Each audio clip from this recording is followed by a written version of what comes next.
Eran la 1:43 de la madrugada cuando la voz en la radio describió mi camión. No de forma vaga, no por tipo de vehículo ni por el color general. Describía la matrícula, el número de matrícula, y decía que transportaba maquinaria agrícola empaquetada en pallets azules. Me quedé mirando la radio unos 3 segundos sin poder procesar porque solo yo sabía qué había dentro de la caja del camión. Y el manifiesto había estado en la guantera desde que me fui de Abilín. La voz dijo entonces que quedaban unos 22 minutos para el giro. Salí de Abilín sobre las 22:30 llevando equipo agrícola. Pallets azules atados a la parte inferior de la caja del camión. Una entrega programada a una granja fuera de Salina a media mañana del día siguiente. Ruta sencilla, un camino que conocía razonablemente bien. Sin peajes, sin paradas obligatorias. El despacho me había dado la ruta normal y no tenía motivo para desviarme. Pero el camino fue diferente esa noche. No puedo explicarlo bien. Quizá era la hora, pero no apareció ni un solo vehículo en dirección contraria en las primeras 2 horas. Creo que fue sobre las 12:20 AM cuando vi el camión. Estaba parada en el arcén con las luces completamente apagadas. Ni las luces de emergencia ni las de posición. Nada. Ralenticé un poco por reflejo. Miré en el espejo y no vi ningún movimiento. Pensé que era alguien que se había quedado dormido. Quizá cansado. Quizá un problema mecánico resuelto. Continué. Para entonces la señal del móvil se había desaparecido hacía unos 40 minutos. Y el único contacto con el mundo exterior era el teleférico, que dejé en el canal predeterminado sin prestar mucha atención. La radio estuvo casi en silencio durante horas. Solo estática ligera y un conductor lejano que no terminaba de entender. Cambié de canal varias veces sin motivo específico, simplemente por costumbre, y se detuvo en un canal que normalmente no uso, porque captó menos interferencias en esa zona. Fue entonces cuando apareció la voz. Tranquilo, sin prisas, como si estuviera en medio de una conversación de la que simplemente no había oído el principio. Describía mi matrícula, el color de mi camioneta, el contenido de la zona de carga, y luego decía que quedaban 22 minutos para la curva. Me quedé allí unos 30 segundos sin hacer nada, simplemente mirando la radio como si fuera a darme alguna explicación por sí sola. Pensé que quizá era otro conductor que me había visto salir de Abilín, alguien que conocía la carga por alguna razón profesional, un despachador, un supervisor de patio, lo que sea. Me convencí de que había una explicación sencilla que no veía por el cansancio y el tiempo. Así que cogí el micrófono y pregunté quién estaba en la línea. La voz respondió de inmediato, sin demora, sin vacilación. Dijo el nombre de una empresa que no reconocía y me preguntó si había salido a tiempo. Dije que sí, que había salido de Abilín a las 10:22. Silencio durante unos 4 segundos. Entonces la voz volvió y dijo exactamente a las 10:22, confirmando el número como si lo estuviera escribiendo. Apagué el micrófono y sentí algo revuelto en el estómago, porque no había dicho 10:22 a nadie, ni siquiera al despachador. Se había marchado temprano y aún no había informado de su partida. Me preguntaba si debería parar, si debería encender las luces de emergencia y esperar en el arcén, pero mi móvil seguía sin tener cobertura y no sabía exactamente dónde estaba en relación con el último Puebla. Las salidas que recordaba hacía tiempo que desaparecían, y la carretera delante era recta y oscura, sin indicios de un cruce próximo. La radio CB estuvo en silencio durante 2 minutos, y luego volvió la voz. Esta vez bajó, diciendo que quedaban 18 minutos para la curva. La voz volvió exactamente 4 minutos después, y dijo que quedaban 14 minutos. Miré el velocímetro. Iba a 62 millas por hora, e hice el cálculo en mi cabeza. 14 minutos a 62 millas por hora eran aproximadamente 14 millas y media. Aceleré a 78 sin pensarlo mucho, solo por instinto, y esperé. 3 minutos después, la voz dijo que quedaban 11 minutos. Hice el cálculo otra vez. 11 minutos a 78 millas por hora. Coincidía exactamente. Eso me dejó con las manos pegadas al volante, porque no es algo que ocurra por accidente. No es alguien que está adivinando. Para acertar 2 conteos consecutivos a diferentes velocidades, alguien necesitaba estar mirando un número en tiempo real.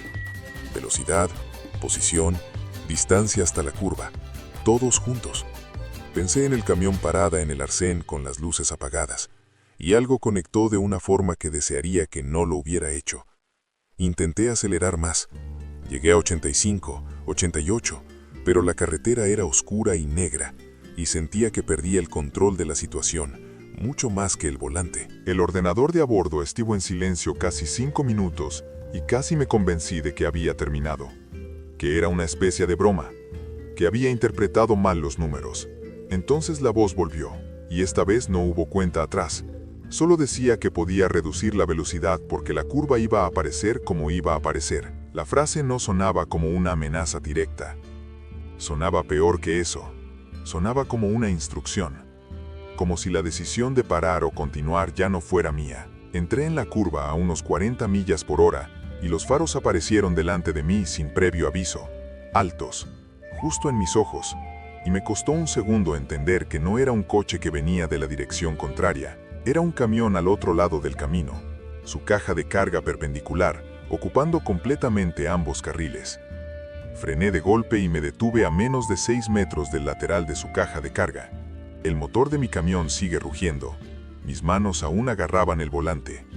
El ordenador de a bordo se quedó en silencio, sin estática, sin interferencias, silencio absoluto. Como si alguien hubiera accionado un interruptor. Me quedé allí unos 3 segundos sin poder moverme, y fue entonces cuando vi el movimiento en el hombro. 2 vehículos que no había visto porque tenían las luces apagadas, una camioneta y un SUV oscuro. Y sus puertas se abrieron casi al mismo tiempo. 3 figuras salieron despacio, sin prisas, sin correr. Y eso fue lo que más me detuvo que nada. La calma. No había urgencia en su movimiento porque sabían que no tenía a dónde ir. El camión del control de carretera delante, la carretera estrecha con zanjas a ambos lados y la curva cerrada detrás de mí. Instintivamente agarré el micrófono de la radio CB y pulsé el botón. Ni siquiera sé qué iba a decir, pero no salió nada de la radio. Era un canal muerto. Una de las figuras estaba a unos 15 pies de mi camioneta cuando instintivamente encendí las luces largas y se detuvo un segundo. Se levantó el brazo para cubrirse la cara y vi que había otro vehículo detrás de nosotros que llegó sin que yo me diera cuenta mientras miraba al frente.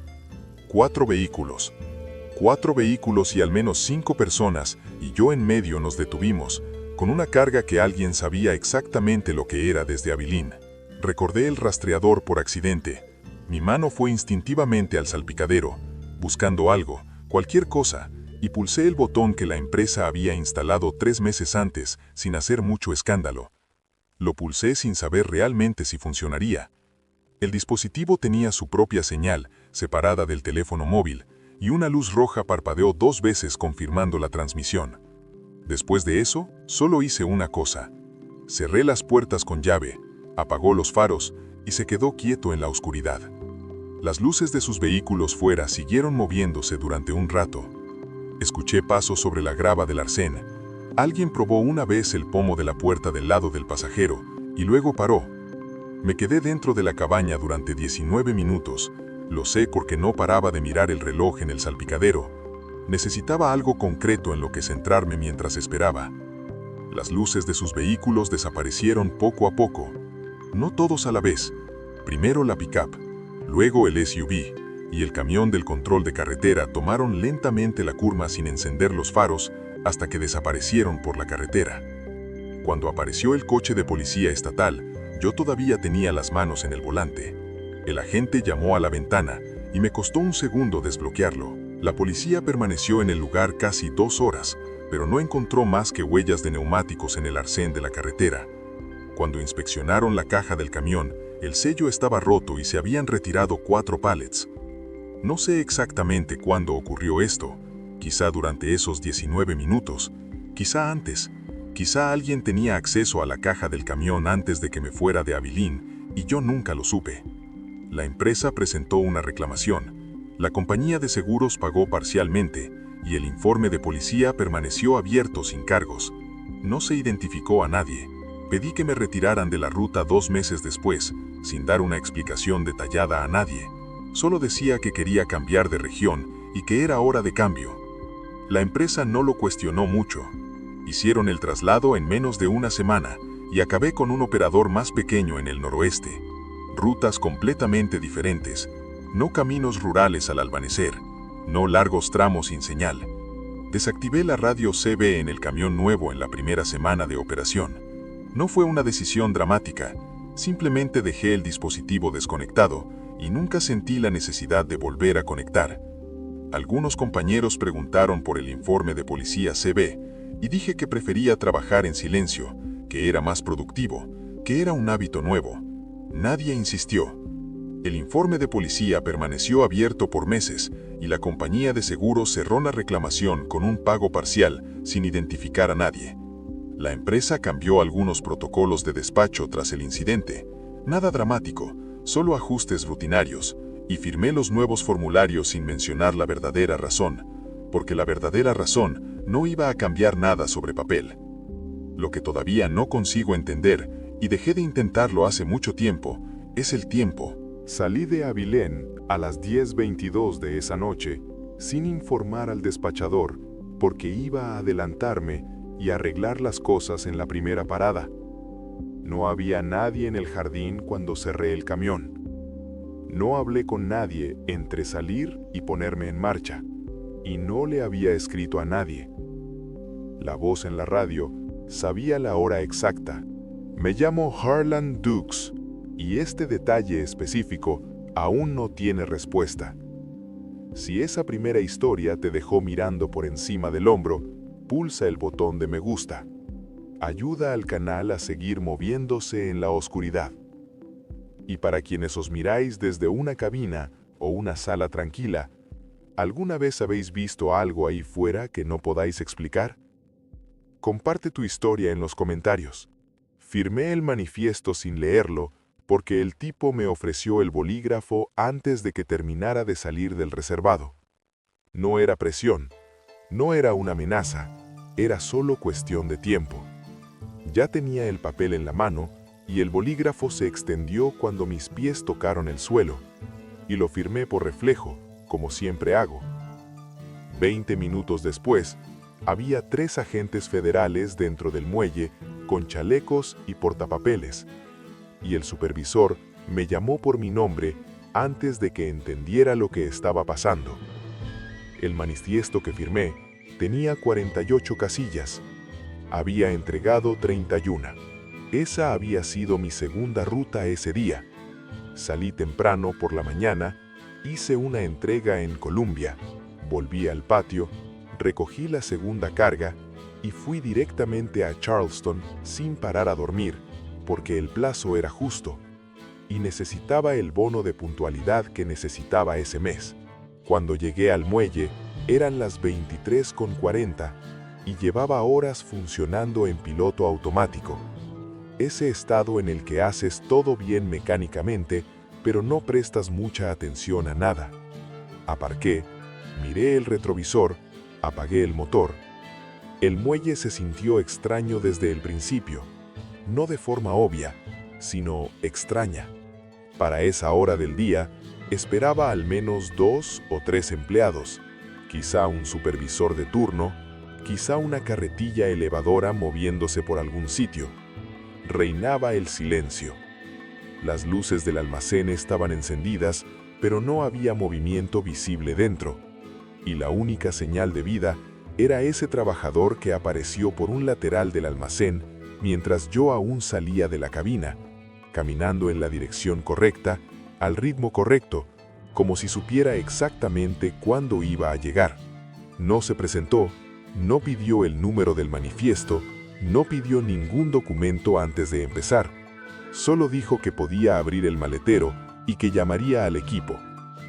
Esperé al equipo unos 2 minutos mientras él estaba cerca de la parte trasera del camión mirando su móvil, y cuando miré el almacén, no había aparecido nadie más. Le pregunté dónde estaba el resto del grupo y me dijo que estaban de descanso, que pronto estarían allí, y puso el móvil boca abajo antes de que pudiera ver la pantalla. El equipo llegó unos 3 minutos después. 2 tipos que salieron de la parte trasera del almacén sin prisa, y la descarga comenzó sin ceremonias. Me quedé fuera mirando de reojo mientras intentaba mantenerme despierto, apoyado al lateral del camión. Fue entonces cuando el trabajador volvió con el manifiesto en la mano, ya abierto al campo de la firma, el bolígrafo extendido en la dirección correcta, y cogí ambos sin pensarlo porque era la última parte de la entrega y mi cerebro ya había decidido que la noche había terminado.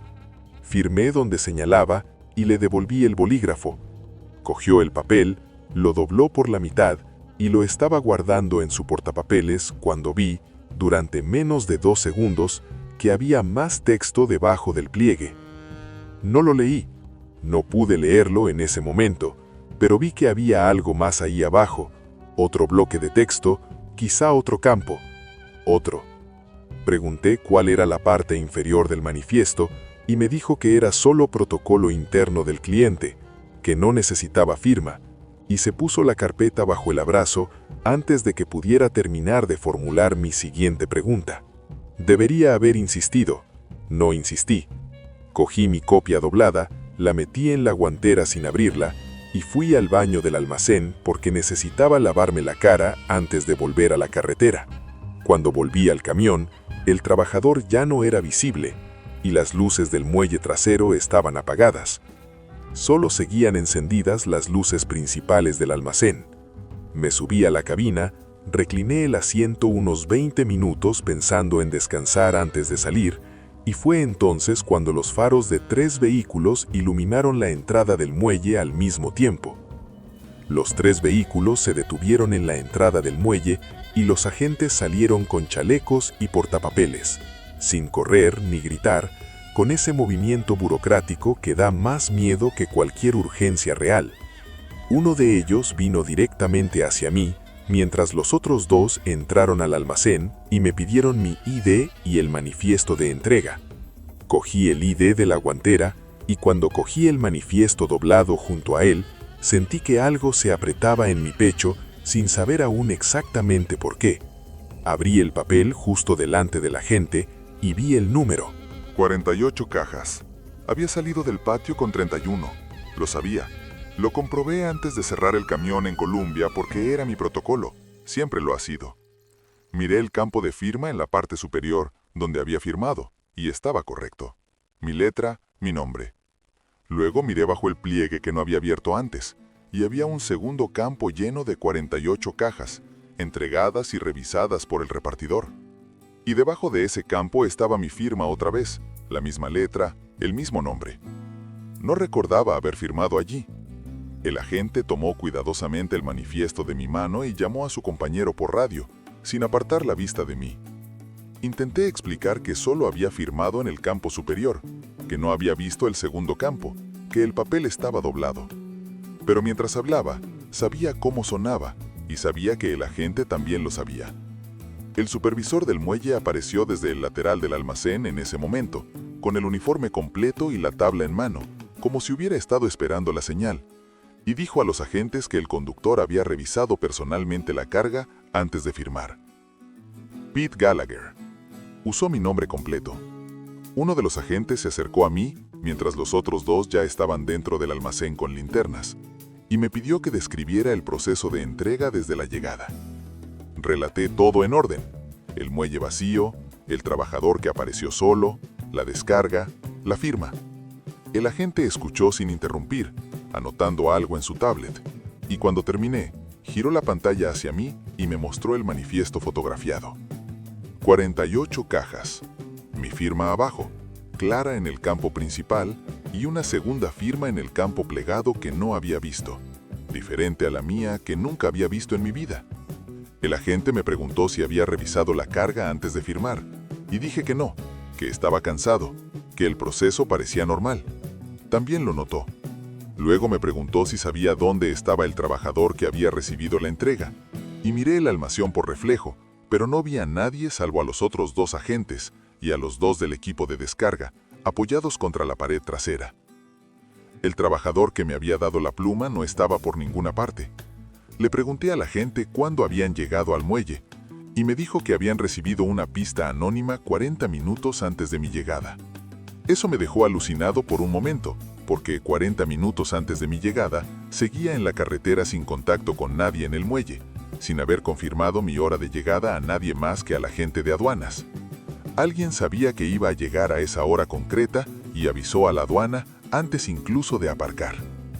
Intenté explicarle esto a la gente, pero él ya había girado la tableta y estaba escribiendo algo, y me di cuenta de que, desde su punto de vista, la historia más sencilla era la que tenía mi firma en el manifiesto equivocado.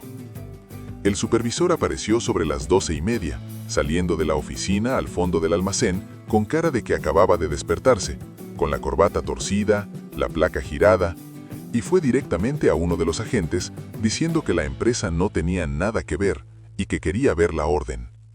Los dos discutieron durante unos 5 minutos mientras yo estaba afuera, sin saber si podía moverme.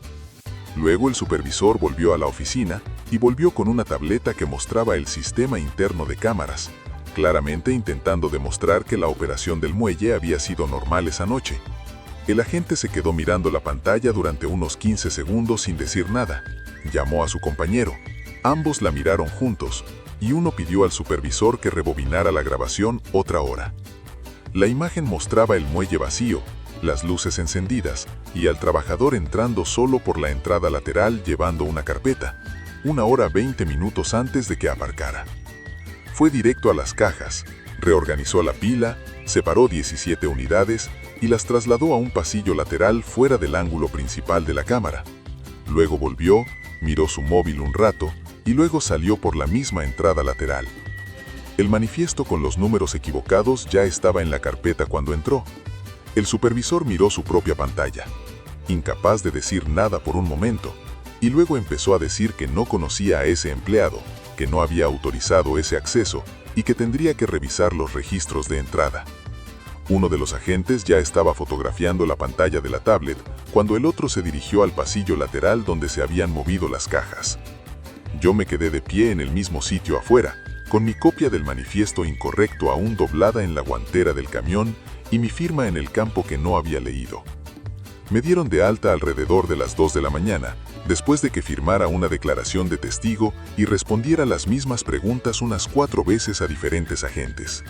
Salí del muelle con el camión vacío, sin carga de retorno, sin bonificación de puntualidad, y conduje los primeros 20 minutos en piloto automático, antes de parar en una gasolinera y quedarme sentado en el parqueadero casi media hora, sin poder salir del camión. No era exactamente miedo, era más bien esa sensación de que entiendes que has hecho todo bien, y sin embargo, estás en medio de algo que podría acabar mal. La empresa me envió un correo electrónico a la mañana siguiente pidiéndome que fuera a Recursos Humanos antes de tomar cualquier ruta nueva. La reunión duró 40 minutos y el encargado leyó en voz alta extractos de mi contrato, concretamente, la cláusula que imponía la responsabilidad del conductor por la documentación firmada al entregarla. Lo había firmado.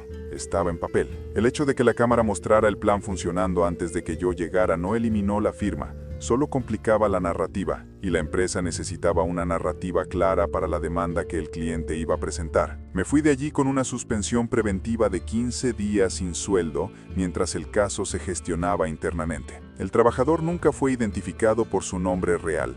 La placa que llevaba pertenecía a un empleado que estuvo de baja médica esa semana y ni siquiera sabía que faltaba la placa. Las 17 cajas desviadas se encontraron parcialmente en un almacén a 11 millas del muelle, sin nadie en el lugar cuando llegó la policía. Pete Gallagher salió de esa reunión de recursos humanos con una suspensión en su expediente y un proceso administrativo abierto, y una nueva norma que antes no existía.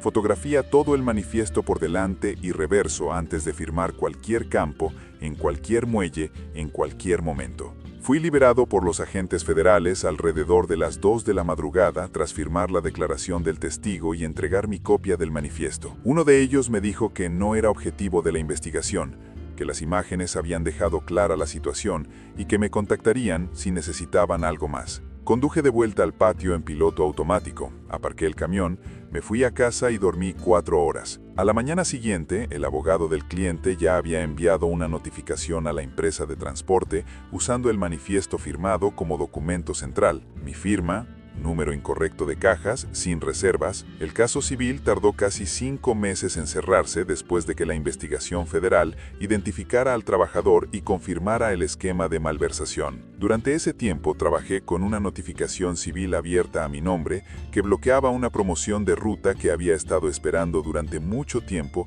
y que se entregó a otro conductor mientras mi situación estaba sin resolverse. Me llamaron a testificar 2 veces. Cada sesión dura entre 2 y 3 horas, y los días de las declaraciones no tenía rutas ni pago. Al final no fui condenado por nada. No perdí el carnet ni pagué una multa a la... Solo perdí 5 meses de mi licencia y la promoción. Después de cerrar el caso, me senté y escribí un protocolo para mí mismo.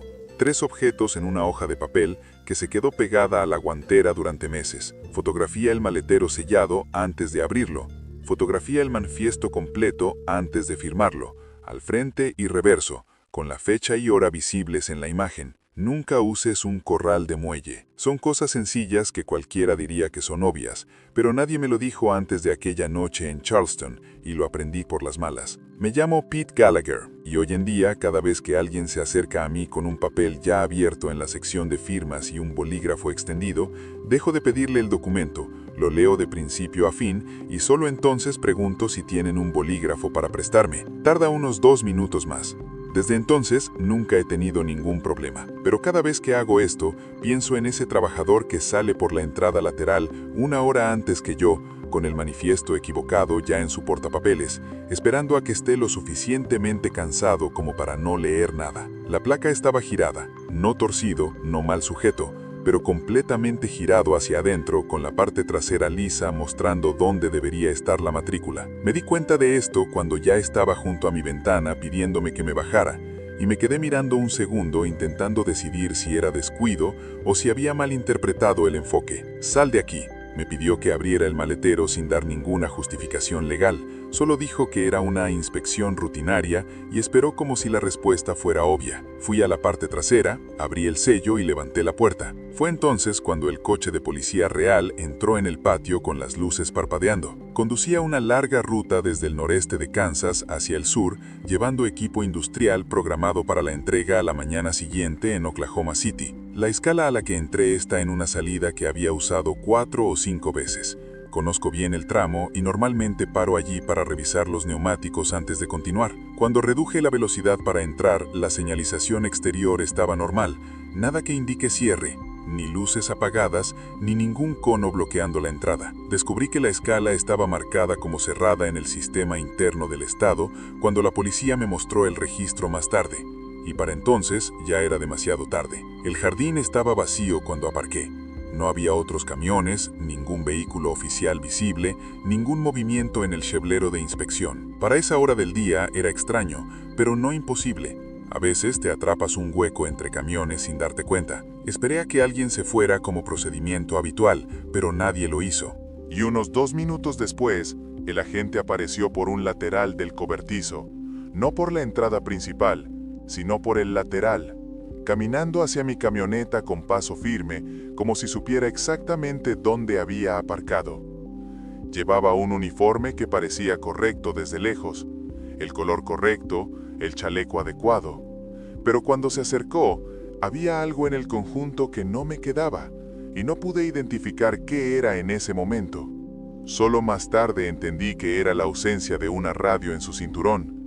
Cada agente de puente de pesas que alguna vez me había parado llevaba una radio en el cinturón o en el hombro. Este no tenía nada.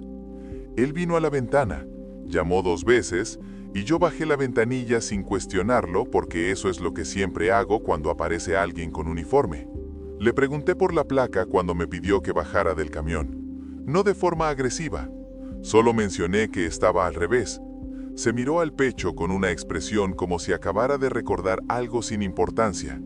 Le dio la vuelta con 2 dedos y la sostuvo durante unos 3 segundos antes de volver a colocarla en su chaleco. Vi el nombre, podía leer el nombre, pero el número de registro estuvo cubierto por su dedo índice durante los 3 segundos completos.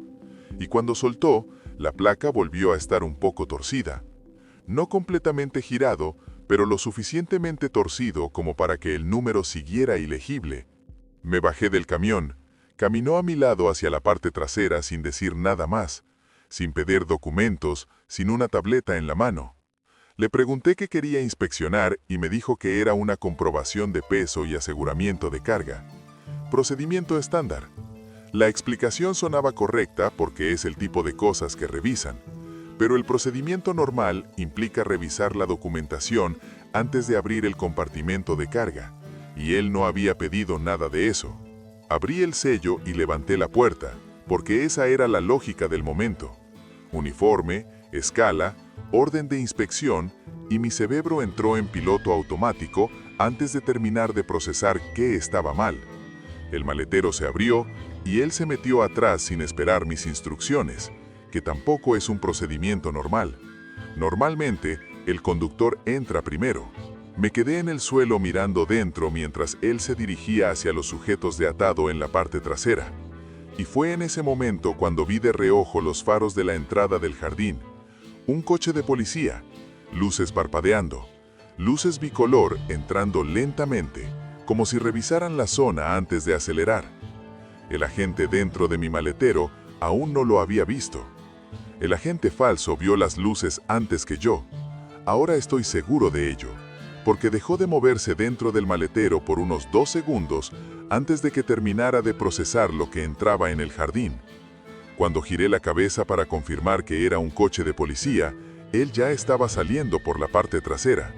No corría, pero demasiado rápido para ser natural, y pasó a mi lado con el hombro casi tocando mi brazo sin decir nada. Me quedé allí un momento sin saber qué hacer, porque la situación era impredecible.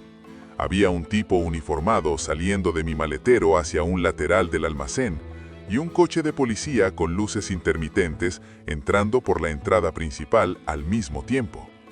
Instintivamente me aparté y él pasó. No grité, no bloqueé, no hice nada útil en ese momento. Simplemente le vi girar hacia un lado del almacén mientras el coche de policía se detenía a unos 9 metros de mí. Y el verdadero agente salió con la mano en el cinturón. Me miró, miré en la dirección en la que miraba y preguntó qué había ido por ahí. Dije que era alguien en uniforme que había salido de mi maletero. El agente habló por radio y se dirigió hacia un lateral del almacén sin perder tiempo. Y yo me quedé allí con el compartimento de carga abierto y las cuerdas de carga removidas dentro. Un segundo agente se quedó conmigo mientras el primero se fue detrás. Y fue entonces cuando la situación empezó a tener sentido de una forma que desearía que no tuviera. Báscula bloqueada en el sistema, patio vacío, agente sin radio, sin tableta, sin solicitud de documentación, placa que nunca mostraba número de registro. Todo lo que había notado y descartado empezó a encajar de nuevo mientras yo me quedaba mirando el interior del compartimento de carga con las manos en los bolsillos sin saber qué había hecho durante los 3 minutos que estuvo solo con mi carga. El agente real volvió por el lateral del almacén unos 4 minutos después con el agente falso delante, manos a la espalda. El uniforme seguía puesto, pero la placa completamente doblada ahora. Y le miré la cara intentando encontrar algo que explicara cómo no lo había visto antes. Era un rostro ordinario, una altura ordinaria, un uniforme que fácilmente podía pasar por una larga distancia, y probablemente ese era el objetivo. El agente real me dijo que no tocara nada y se subió solo al baúl, mientras que el segundo agente se quedó con el detenido fuera. Tardó unos 6 minutos en llamar a su compañero y mostrarle lo que había encontrado pegado a la viga delantera de la caja del camión, en un lugar que no puedes ver desde fuera y solo encuentras pasando la mano por la estructura. Era un pequeño rastreador, una abrazadera de acero con su propia señal independiente del camión. El agente explicó que el objetivo nunca fue robar allí, en la estación de pesaje, sino marcar el camión para una parada posterior en la carretera, en un tramo sin cámaras ni coches patrulla cerca, con tiempo suficiente para transferir la carga con calma. Si el coche patrulla no hubiera entrado en ese patio en ese momento, habría salido pensando que había pasado una inspección normal. Me liberaron esa noche tras casi 2 horas de testimonio y firma de la declaración del testigo. La carga llegó tarde a su destino y el transportista absorbió la multa sin hacer mucho comentario. Pero 3 semanas después, recibí una notificación formal de que me citaron como testigo en la demanda contra el agente falso. No podía negarme, era una obligación legal, así que firmé el recibo y me quedé con el papel. La primera audiencia fue mes y medio después, la segunda llegó 40 días después, y en ambos días no tuve ruta, lo que significó un día sin sueldo y sin compensación de la empresa. El relato que di en los testimonios acabó generando algo que no esperaba. La compañía utilizó el caso para crear un manual interno para verificar la autoridad en los puentes de báscula, el número de matrícula legible obligatorio antes de salir de la cabina, la confirmación por radio en el cinturón de seguridad y la solicitud de documentación antes de abrir la bodega de carga. Me llamaron para revisar el borrador, que me llevó otro mediodía sin ruta. Mi nombre se vinculó informalmente al protocolo. Mis compañeros sabían que venía de mi caso, y nunca supe realmente si eso era bueno o malo dentro de la empresa. Nadie dijo nada directamente, pero hay una diferencia entre ser el conductor que cooperó en la investigación y ser el conductor que dejó entrar a un desconocido en su propia bodega sin cuestionarlo. Ambas cosas eran verdad a la vez, y lo sentía en las conversaciones que paraban cuando me acercaba. Todavía tomo esa ruta a veces. No cada semana, pero sí lo suficiente para pasar por la misma salida donde ocurrió. Cada vez que llego a esa zona, voy un poco más de lo necesario. No es una decisión consciente, sucede antes incluso de que termine de pensarlo, y solo me doy cuenta cuando ya estoy entrando en la vía de acceso más despacio de lo habitual, sin haberlo decidido. He intentado no hacerlo varias veces, diciéndome a mí mismo que era una tontería, que el lugar era solo una báscula como cualquier otra. No ayudó. Desarrollé nuevos hábitos que se convirtieron en rutina sin ceremonia y sin que yo planificara ninguno de ellos. Antes de bajar del camión en cualquier punto de pesaje, fotografío la placa de la gente a través de la ventana, asegurándome de que el número de matrícula sea legible y visible en la imagen. O simplemente no abro la puerta. Reviso la radio en mi cinturón antes de nada, antes del uniforme, antes del vehículo, antes de pedir cualquier documento. Si no hay radio visible en el cinturón o en el hombro, no salgo. No importa el tono de voz, no importa lo que digan. Lo que aún no puedo sacarme de la cabeza no es el momento en que pasó junto a mí con el hombro casi tocando mi brazo, ni el rastreador que el agente encontró en la viga del tronco. Son los 3 segundos que pasé mirando la placa hacia la ventana antes de salir, calculando si valía la pena cuestionarla, decidiendo que no, abriendo la puerta. 3 segundos en los que vi algo malo, reconocí que estaba mal y lo ignoré de todos modos. Ese intervalo específico es lo que llevo conmigo desde entonces.